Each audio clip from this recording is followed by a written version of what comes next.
Pozdravljeni. Kolikokrat smo naleteli med prebiranjem virov o Formuli 1 na razne izračune, ki so dokaj fantazijski o tem, koliko v resnici stanejo ekipe razne nesreče, trki ter poškodbe. Danes bomo pogledali, da temu ni tako.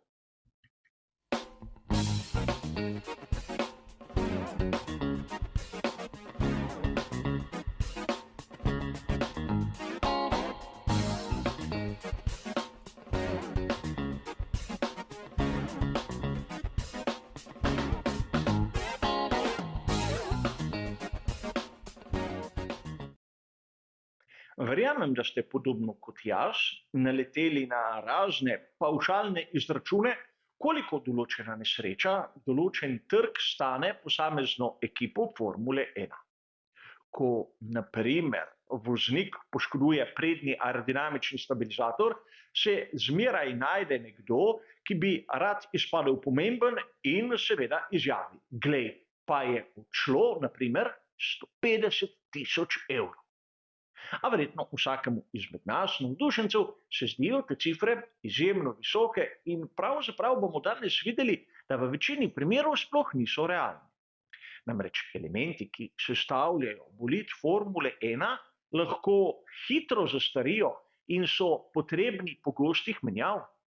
Namreč po eni strani lahko zastari zaradi razvoja njegova oblika in potrebno ga je zamenjati, da bi bil bolid hitrejši. Po drugi strani je res lahko poškodovan in seveda tudi to terja menjavo. A konec koncev določen aerodinamični del se lahko iztroši tudi z navadno uporabo. Ima življenjsko dobo, ki jo lahko nekako razumemo v številu krogov ali ur. Danes si bomo ogledali zanimiv primer, ki nam kaže, kako izgleda majhna podrobnost na bolidu Formule 1, ampak še preden, da se bomo bolje razumeli, si bomo ogledali to, kar ste mnogi izmed vas že videli, že spoznali. Namreč gre za bočno ploščo bolida Formule 3. Namreč kot vsaka komponenta ima tudi ta identifikacijsko tablico, kjer je lepo napisano, da gre za Dallara 312. In seveda, kratko nekako razvozlamo to šifro, lahko takoj ugotovimo, da ima tudi kataloško številko, ki je potrebna pri naročanju rezervnega dela. Tega je bilo seveda potrebno nadomestiti, kajti po skrivnih poteh je prišel v mojo last. A kljub vsemu, s tem, ko sem imel še reklamne napise na razpolago, sem lahko takoj identificiral, kateremu bolidu Formule 3 je nekoč pripadal ta kos. A konec koncev pri Dallari izdelujejo šasije Formule 3, Formule 2, IndyCar in še marsikaj drugega. Zato je treba imeti točno specificirano, kaj človek želi. In konec koncev tudi ta aerodinamični nosilec na notranji strani ima svojo identifikacijsko tablico, seveda s tisto pravo številko. In tu bodite pozorni na sam izgled tega napisa. Namreč videli bomo, da čeprav gre za bolid, ki je bil na progi v sezoni 2015-2016, kar se tiče kataloške točnosti, je dokaj sodoben. A pustimo sedaj to. Govoril sem o tem, da določeni elementi bolida Formule 1 imajo življenjsko dobo, so podvrženi obrabi, tudi če ne pride do trkov, nesreč in podobnega.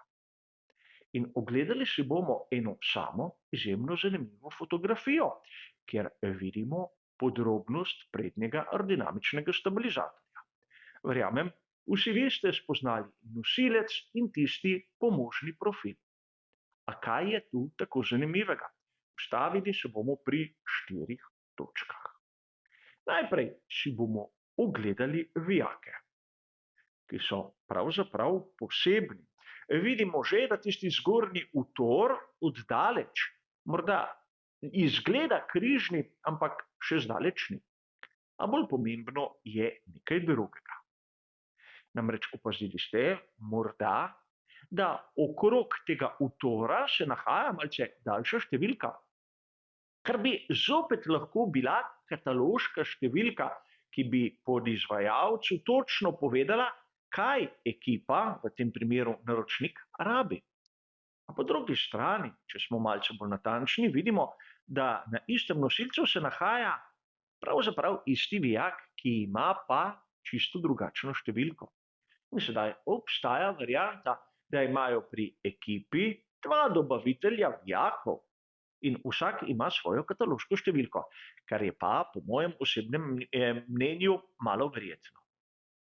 In obstaja možnost, da bolid Formule 1 na tistem nosilcu ima dva različna vijaka, zato dve različni kataloški številki.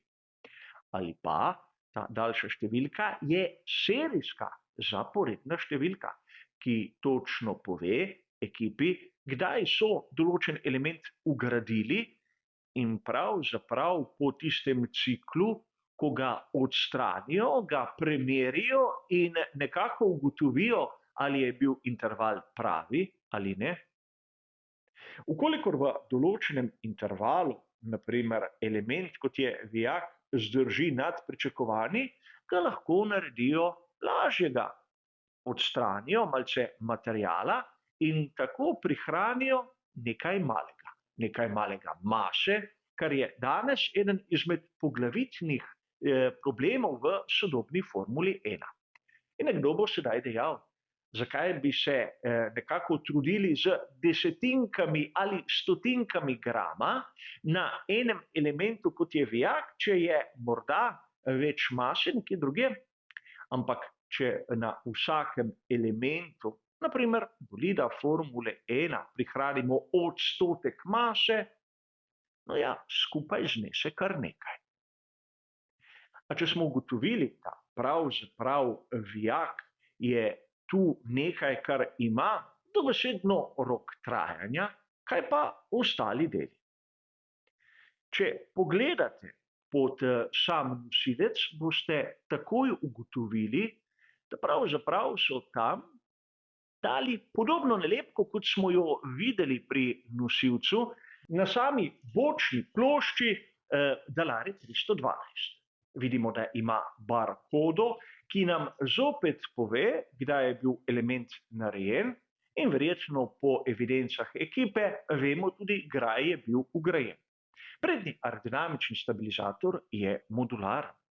In ko nekdo pavšalno zatrdi, da v nekem trku je nastala na primer 150.000 evrov velika škoda, ne ve, da marsikaj se lahko reši, če je poškodba na levi strani, so vsi elementi na desni strani še lepo uporabni, treba jih je samo odmontirati, zamenjati na primer vijake in se lahko uporabljajo pri novih setih. A seveda videli smo sedaj drugo podrobnost, ki je seveda zanimiva, a ne toliko kot tretja. Če smo natančni na ogljikovih vlaknih, lahko z malce pozornosti opazimo, da so bila leta popravljena. Torej, tudi če pride do trka, tudi če pride do poškodbe vsaka, še ne pomeni obvezno menjave določenega elementa. Namreč danes z epoksidnimi smolami se lahko naredi marsikaj, skoraj da na meji čudeža, in tako lahko vidimo, da del, ki bi bil po mnenju nekaterih za odpis, je lahko še kako uporaben. Seveda do tiste meje, ko lahko še zdrži obrabo. In tu verjetno marsikdo je pomislil, da pravzaprav ekipe so prisiljene varčevati, in res je. Modularnost na eni strani in seveda popravila na drugi pripeljejo do tega, da pravzaprav z menjavo elementov, kot so že prej omenjeni vijaki, se doseže bistveno daljšo življenjsko dobo. In če ima element daljšo življenjsko dobo, pomeni, da če je uničen na kakšnem trku, je bila tista škoda, ki jo je utrpela ekipa, v bistvu manjša. Namreč, če se je to zgodilo na 9. dirki od 10, ki so bile predvidene, pravzaprav bi lahko dejali, da ne gre za škodo 150 tisoč evrov, ampak morda 15 ali še manj. A vrnimo se k samem nosilcu, ki nam lahko pove marsikaj. Če malce povečamo fotografijo, bomo opazili, da na površini lahko vidimo neke vrste rjavi oksid. Seveda, gre za fotografijo, ki ne pokaže realnega stanja, ampak lahko bi dejali, da ta oksid je podoben rji. Morda, ponavljam, morda je nosilec izdelan iz ogljikove jeklene litine, ki pravzaprav na zraku oksidira, in ker je bila podvržena poškodbam oziroma se je tista zaščita zgoraj odluščila, vidimo, da pravzaprav tudi tu je prišlo do določene mere obrabe. Tudi ta točka nam lahko potrdi vse tisto, kar smo povedali predtem. Prvič, aerodinamični elementi bolida Formule 1 so podvrženi tudi obrabi, torej en komplet ima točno določeno življenjsko dobo v številu krogov oziroma velikih nagrad. To, da se v nesreči uničijo ali poškodujejo, še ne pomeni konca, deli se lahko rešijo, morda celo popravijo. In to nam pove, da pravzaprav neke pavšalne ocene, ki jih slišimo tu pa tam, so v večini primerov pretirane. Še posebej, če je cenitev napravljena tako na oko z neko tabelo, ki si jo morda dobil v Redditu ali podobnem viru. In pravzaprav, kar se tiče tega, je Formula 1 v zadnjih letih napravila velik skok naprej. Tako da, če slišite še kdaj, da je določen voznik, ki nekomu ni simpatičen, napravil ogromno škode ekipi, se je za vprašati, kaj je pravzaprav uničil. Toliko, kot si mislil tisti, ki je povedal absurdno cifro, ali bistveno, bistveno manj. A za danes, kot ste razumeli, bo to vse. Hvala za vašo pozornost. Nasvidenje.